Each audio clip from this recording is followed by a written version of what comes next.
How's it going? Strife here, and this is the walkthrough for the Swamp Fractal. Now for this opening section, I thought it'd be more valuable just to go through the 6 orb locations by myself and show you how to do each of them.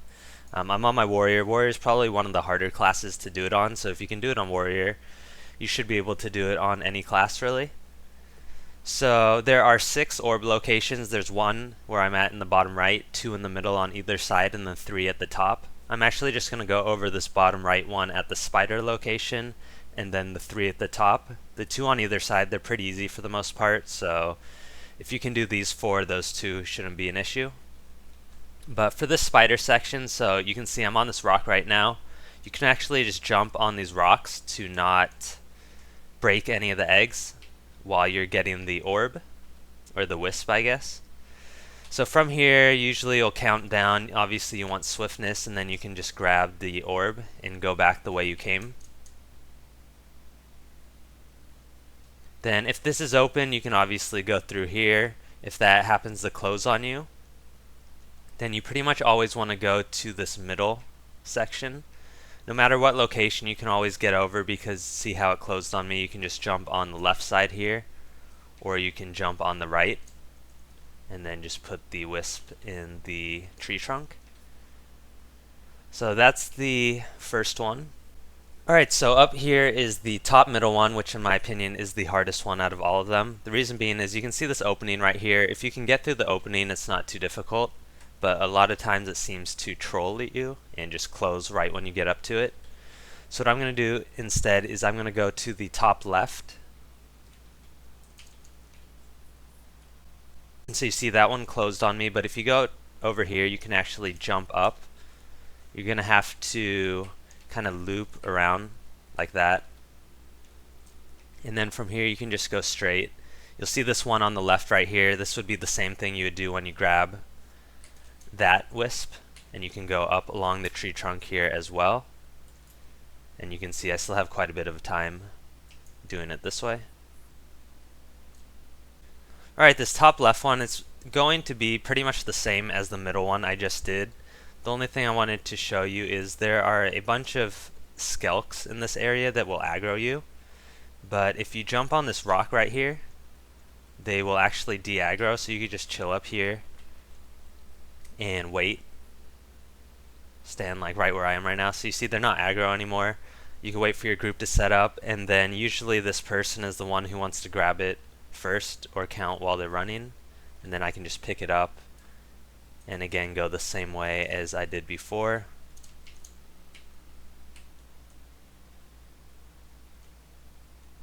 Then you'll see I jump a lot while you're running. It'll just minimize the risk of hitting a trap or a bear trap.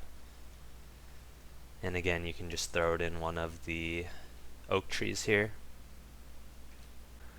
Alright, so this last one I'm going to show you is the one in the top right corner. This one has, as you can see, red circles with traps. There are like little paths in between. You just want to run through so you can be safe over here. And then again, just count for your group, and when you're ready you can just grab it, put on swiftness, and avoid these. This tree right here, even if the door is closed, it's a pretty easy jump over. So the top right one's actually pretty easy for the most part. And then again, if that door closes, you're just going to go to the middle and jump over the branch. So hopefully these mini walkthroughs here helped you out. It should be pretty easy to do this event once you figure out the methods which I just showed you. This is the one that most people will cycle through for their first fractal. Always, that's what my group does. We always start with this fractal, just because this orb part you can do in like 30 seconds, and if you get Bloom Hunger you can kill him in under 2 minutes. So this whole fractal is very fast. And at this point I'm going to go over the 2 bosses. So this is one of the 2 bosses that you can get. Bloom Hunger, in my opinion, is the easier of the 2 because he's really easy to melee. So the first thing he's going to do is eventually cast 3 spirits. The only spirit you would ever really need to kill is the storm spirit, which puts retaliation on him.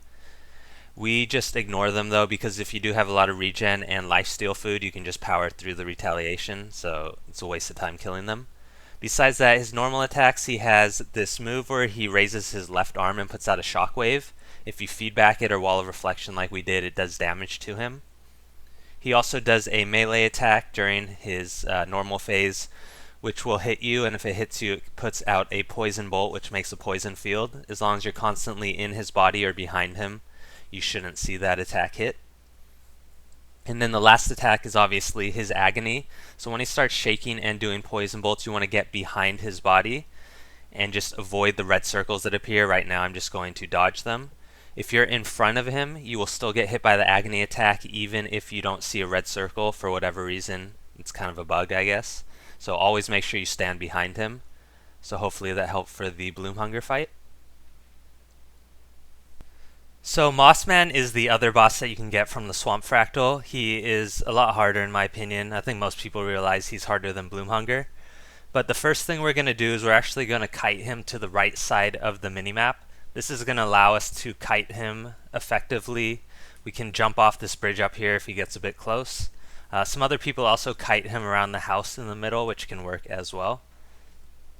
But the basics are he has two attacks outside of his melee attack. The first one is going to be a axe throw, and this is what puts agony on you, so you can see the Guardians have Wall of Reflection to help block that attack. While Wall of Reflection is up and the Guardians have near full health, you can actually tank him a bit and have everyone go into melee. So you can see I can survive a couple hits before I need to back off.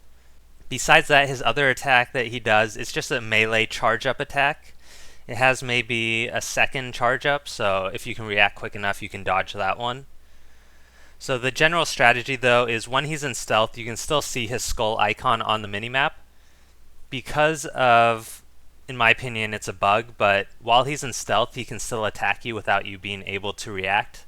It wasn't always like this. It changed after the January 28th patch. So now he can actually throw his axes and do his charge up move while he's in stealth still, which means you have no time to react to it. So by kiting him around while in stealth, eventually he'll pop out of stealth. The downside to this is the fight takes much longer because if you go into melee range on him while he's in stealth, it'll force him to pop out of stealth. But if you're kiting him around and waiting for him to come out of stealth naturally, it's going to take like 10-15 seconds, so it does take a while. Here you saw I got downed. If you do get downed and there's a wolf around, like these wolves that he keeps spawning, you just want to try and rally off those. I failed there. But those wolves are good to rally off of because they are normal mobs, so a warrior can pretty much melee attack it a couple of times and kill it, and then you can rally. As far as the skills go, so you see I have Wall of Reflection obviously, then Retreat is for the extra Aegis. You can use it to help block a Agony Axe in case someone is going to be hit by it. You can also use it when you're trying to get someone from downstate. You have that extra block while you're rezzing him. For my third skill, you can see I use Signet of Wrath. This is the only fight that I actually use it on, but we use it because it does have that Immobilize, which you can use to help kite around Mossman. But besides that, you can see pretty much just kite him around, melee when you can, and then when he's in a stealth, you can either go close to him if you're confident and use a dodge or two to push him out of stealth. Or if you're a little less confident or you're kind of hurt, you can kite him around until he naturally comes out of stealth. Then sometimes in his last like 10-15% damage, or health rather, you saw there, he went into a bear or snow leopard form. And while he is in that form, he only does auto attacks now. They do a lot of damage, but you saw there I was kiting it on my Guardian while everyone else can melee since it was aggroed onto me. And usually that's a lot easier. Even if you're going to range him, it's way easier than his earlier human phase. So hopefully this guide helped you out, and thanks for watching.